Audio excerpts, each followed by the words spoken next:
Boa tarde, pessoal.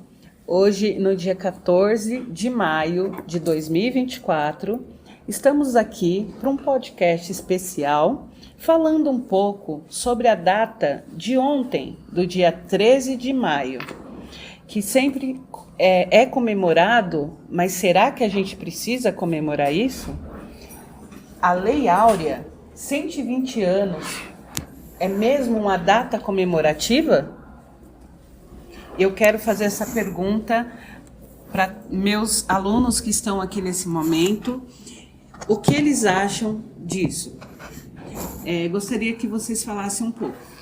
Bom, gente, para quem não sabe o que é a Lei Áurea foi uma lei que foi assinada no dia 13 de maio, há 120 anos atrás, que em tese seria a lei que libertaria os escravos, né?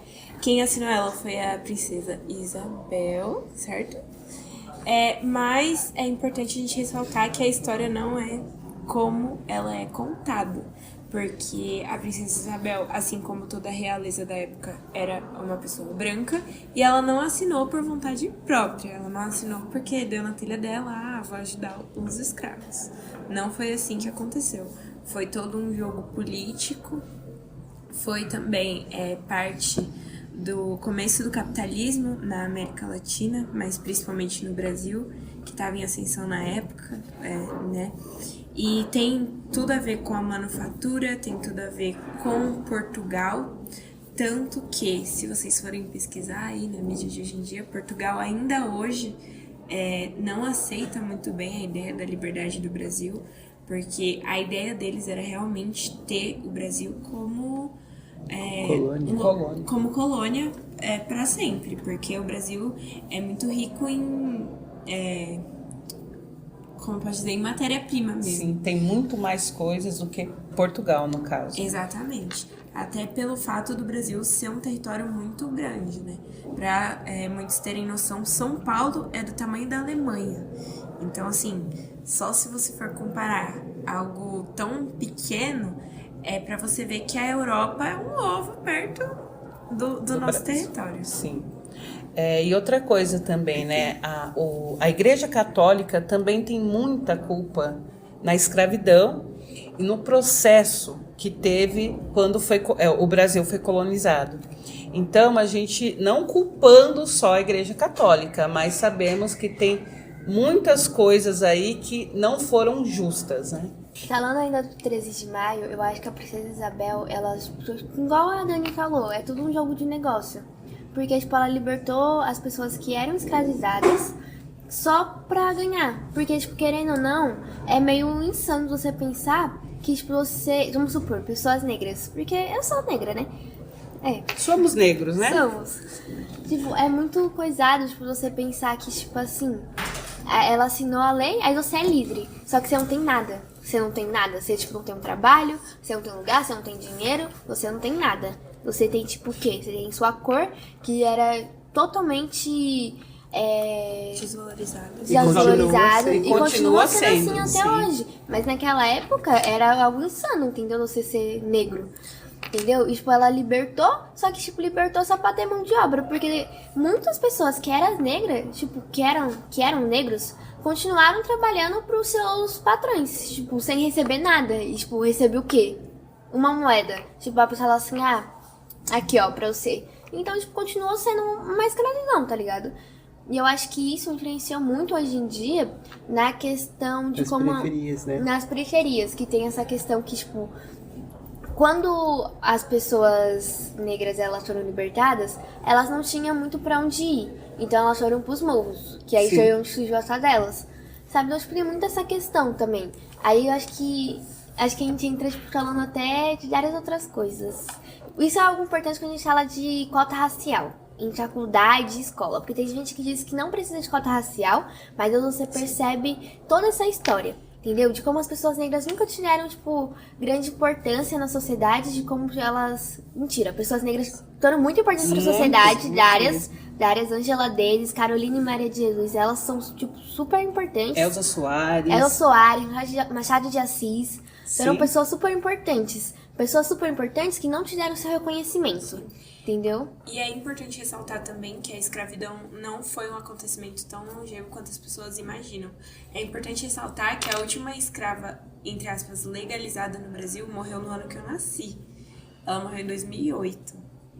Então, não é uma coisa que aconteceu há muitos anos atrás. É algo que tá aí, entende? A minha bisavó sofreu os respingos da escravidão, porque ela era uma pessoa com deficiência e ela viveu a vida inteira dela fugindo, porque as pessoas na época não aceitavam. Então, é algo muito importante ressaltar também que a Lei Áurea não foi só uma lei que chegaram lá um dia e assinaram. Antes dela, teve que vir a lei do ventre livre. E porque o que aconteceu? Quando proibiram o comércio de escravo negreiro, de navio negreiro para o Brasil, o que acontecia? Os senhores de engenho faziam as suas escravas terem filhos para assim eles continuarem tendo escravos. E aí o que acontece? Vem a lei do ventre livre para esses escravos que nasciam não serem mais escravos. No entanto, essa lei também foi assinada com um cunho político, porque a Europa falava assim pro Reino do Brasil: se vocês libertarem, vocês vão ser mais populares, porque, aqui ninguém mais tem escravo. E aí eles falavam assim: mas você viu o que aconteceu em tal país? Que eles libertaram os escravos tomaram conta do país? Então, foi algo que foi acontecendo gradativamente para justamente acontecer o que a Cacau falou. Eles terem a mão de obra barata, Sim. né? A mão de obra desvalorizada, ao mesmo tempo que o status político deles internacionalmente era um bom status político. Exatamente, e os negros sempre foram vistos também como fortes, né? Por isso que quando Portugal adentrou o Brasil, os índios não suportavam tantas coisas, e aí que eles foram buscar fora os negros, porque achavam que os negros suportavam tudo.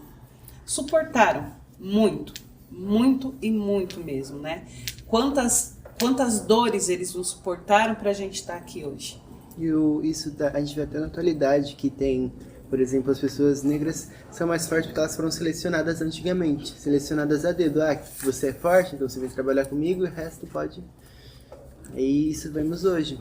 Sim, até hoje vemos muito isso, né? Então, a gente vê hoje que a mídia tenta muito colocar o negro em foco, né? Mas que dor que dá ver isso tudo? Demorou tanto tempo para isso? E o pior, quando colocam, acham que é lacração. Mas quando colocam um branco, não é nada. Sim. É a questão também de... Já ouviram o termo do negro sendo racista? Muito. Que é aquela questão do negro que não se aceita negro, o negro que não aceita ter um filho negro, o negro que não aceita a própria negritude. Tudo isso são respingos Da escravidão. Da escravidão. Sim. Muita gente não aceita, né? Tipo, as suas próprias famílias. Aí, tipo, vai passando isso de geração pra geração. Porque, tipo, minha mãe, tipo, não aceita e pá, que ela não é branca. Então, tipo, tem muito essa questão também. Sabe? Tipo, passa pros seus filhos. Tipo, tem a questão também, tipo, minha filha não tem que se envolver com gente negra, não. Porque muita gente pensa isso. Com toda Muita gente certeza. pensa isso. Sim, tipo assim, você não é tão preto assim. Ele é pardo assim, você não é tão...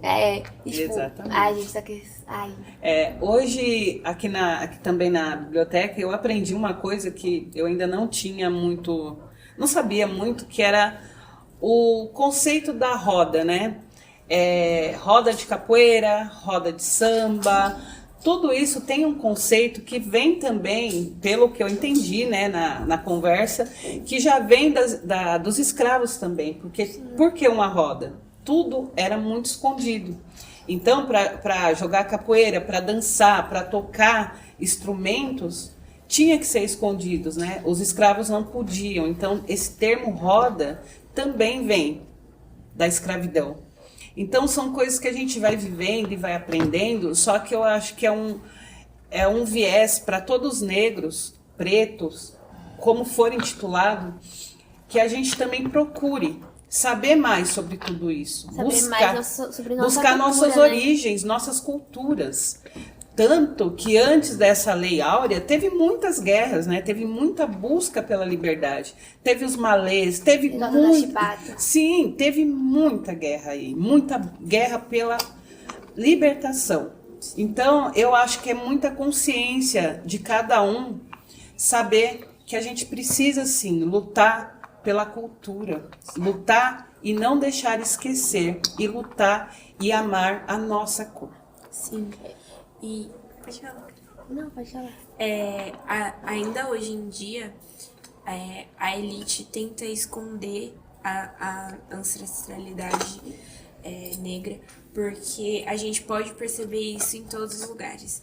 Um desses lugares é a Liberdade, em São Paulo, que era um bairro majoritariamente negro, que quando os imigrantes europeus e os japoneses vieram para o Brasil, eles colocaram aqueles japoneses ali para meio que maquiar a história daquele bairro. Mas a Liberdade se chama Liberdade justamente por isso, porque foi um bairro criado por ex-escravos que foram morar ali e deram o nome de Liberdade porque agora eles poderiam viver em liberdade. E também, né, para a gente terminar a conversa, não sei se vocês querem falar mais alguma coisa, a gente dá a indicação para vocês de uma exposição que está acontecendo no Sesc Pinheiros, que é O Defeito da Cor, que é de uma autora brasileira que foi atrás de muitas histórias e achou essa história muito linda de uma mulher guerreira trazida de Moçambique para cá e contando essa história. E também tem um livro que chama O Defeito da Cor. Então, eu espero que vocês pensem muito e reflitam sobre tudo isso. Mais alguma coisa? Eu acho que, tipo, pessoas negras devem procurar a sua ancestralidade não só em novembro, porque muita gente pensa que só existe pessoas negras em novembro. Novembro começa a putaria, com todo respeito. Mas Sim. só que, tipo assim... Novembro? faz a consciência negra. 20 de novembro. Aí as pessoas só falam de pessoas negras em novembro, que é um bagulho que eu acho paia, me irrita. Porque eu acho que você tem que, tipo, sempre estar ali procurando suas origens, sabe, estudando, em questão de tudo, sabe, sua ancestralidade, tanto na questão de religião. Tipo, você pode até ser de uma religião que não é diretamente de uma matriz africana. Mas eu acho que você ter o conhecimento, eu acho importante, sabe? Porque existem várias, né? E tipo, em questão de tudo, tipo a capoeira também, lutas, dança da sua origem, eu acho isso super importante. Isso entra na pessoa, porque o que define uma pessoa negra não é só a cor de pele, existem características, nariz, boca, olho, tudo quanto é isso pode definir. Não é só uma única coisa específica. Por exemplo, as pessoas negras albinas, elas continuam sendo negras, só que sem melanina. Então, que a gente possa não comemorar o 13 de maio, mas sim refletir sobre o 13 de maio. E, de toda forma, abolir o preconceito. Então, muito obrigado por vocês estarem aqui comigo. Sou muito feliz de estar com vocês.